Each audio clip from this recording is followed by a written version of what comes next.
Imagine waking up tomorrow and discovering that several of the most repetitive things on your computer had already been taken care of.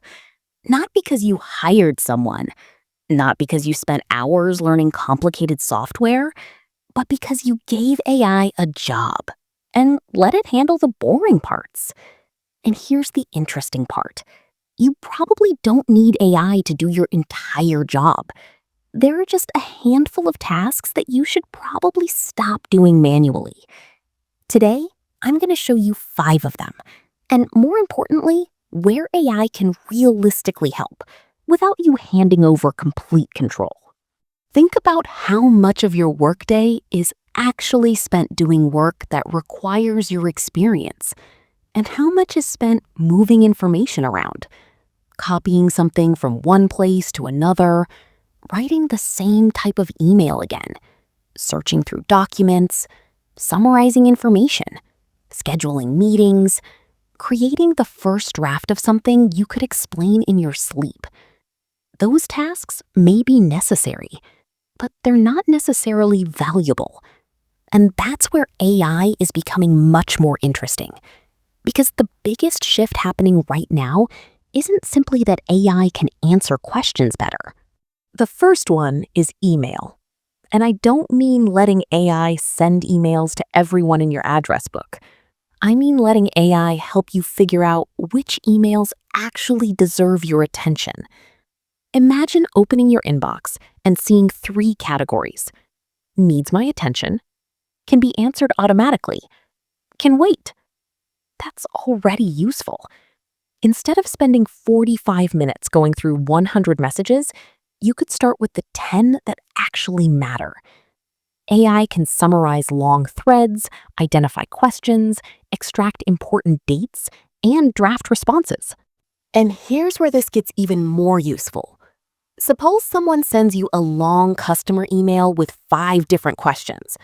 Instead of reading the entire thing and writing a response from scratch, AI can identify the 5 questions, find the relevant information in your approved documents, and prepare a draft. You still review it, you still hit send, but you're no longer starting from an empty screen. That's the difference between AI replacing your judgment and AI removing the boring part of the job. The second task is something almost everyone hates: meetings. More specifically, what happened during the meeting? Who agreed to do what? And what did we actually decide? AI can now turn conversations into structured notes, summarize the important points, and identify action items. Imagine finishing a 45-minute meeting and immediately getting decisions, action items, people responsible, deadlines, follow-up questions. That's far more useful than a giant block of transcript text. And here's a simple rule. Don't use AI to create another document that nobody reads. Use it to create something you can actually act on. For example, John, send the proposal by Thursday. Sarah, confirm the customer requirements. Mike, schedule the next meeting. Now the meeting has an output. That's the real value. Number 3 is research.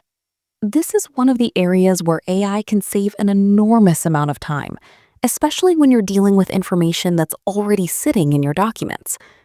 Imagine you have a 70-page report. Instead of asking, "Can you summarize this?" you can ask much better questions. What are the 3 biggest risks? Which deadlines are mentioned? Find every section related to pricing. What assumptions does this report make? Give me the differences between these 2 documents. Now you're not simply asking AI to summarize, you're using it as a way to navigate information.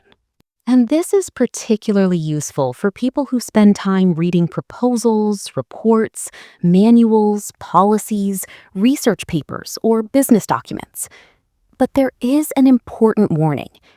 AI can misunderstand documents.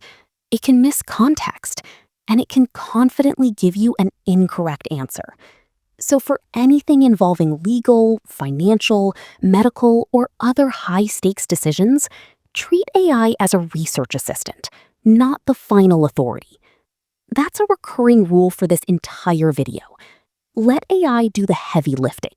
Keep human judgment where it matters. Number 4 may be the least exciting, and that's exactly why it's so valuable.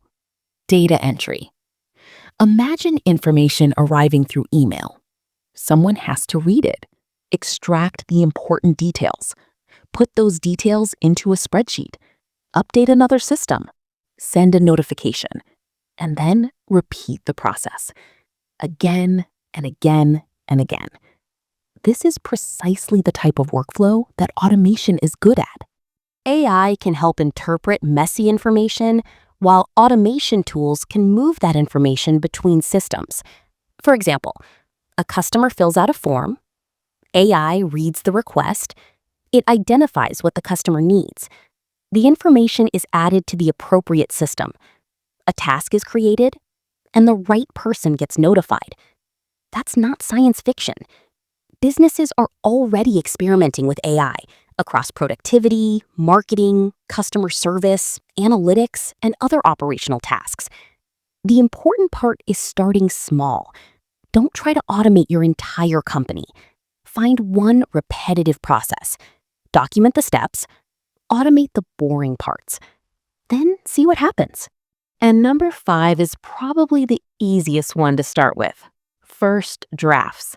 Emails, reports, job descriptions, social posts, product descriptions, customer responses, meeting agendas, instructions, documentation. The mistake is asking AI, write this for me. A much better approach is giving it context. Here's the situation. Here's who it's for. Here's what I want to accomplish. Here's the information it needs. Here's what I don't want. Now create a first draft. That's a completely different use of AI. You're not asking it to replace your thinking. You're giving it the job of getting you from blank page to something I can improve. And that first step is often the hardest one. So let's step back. What do these 5 tasks have in common? Email, meetings, research, data entry, first drafts. None of them require AI to be a magical superintelligence. They're mostly about processing information, and that's the opportunity. AI doesn't have to do your entire job to be useful. If it removes 20 minutes here, 30 minutes there, an hour from another process, those small improvements start adding up. And this is where I think a lot of people are approaching AI backwards. They're asking, what job can AI replace? A better question is, which parts of my job should I never have been doing manually in the first place? That's a much more useful question. But there is one thing I would absolutely not do. Don't give an AI system unrestricted access to everything just because it can technically access it. The more capable AI becomes, the more important permissions and human approval become. A good workflow might look like this. AI gathers the information. AI prepares the result. AI suggests the action. You approve it. Then the system completes it. That approval step may seem slower, but in many situations, it's exactly what makes the automation practical. The goal isn't let AI do everything. The goal is let AI do everything it can safely do while keeping humans in control of important decisions. So here's something you can do today. Take the last 7 days of your work. Look for 5 things you did repeatedly. Maybe it was answering the same type of email. Maybe it was creating reports. Maybe it was copying information between systems. Maybe it was summarizing meetings. Maybe it was researching documents. Write those 5 tasks down. Then ask 3 questions. Does this happen repeatedly? Does it follow a predictable process? Would it be safe for AI to handle part of it? If the answer is yes to all 3, you may have found your first AI automation. And don't start with the most complicated workflow. Start with the easiest one. Get it working, measure the time you save, then move to the next. The most useful AI isn't necessarily the AI that produces the most impressive demo. It's the AI that quietly removes the work you don't want to spend your day doing. That's the shift I'm watching most closely right now. AI is moving beyond simply answering questions and toward helping people complete actual workflows. Major technology companies are increasingly building around agents and connected business processes, while businesses are looking for practical productivity gains rather than just experimenting with chatbots. And you don't need to automate everything. You just need to find one task that wastes your time and stop doing that part manually. If you want practical AI explained without the hype, subscribe to the AI Operator. And if you want, tell me in the comments, what's the most repetitive thing you do every week? That might be the next workflow we break down. The AI Operator. Practical AI for the modern operator. Tested, measured, explained, recommended.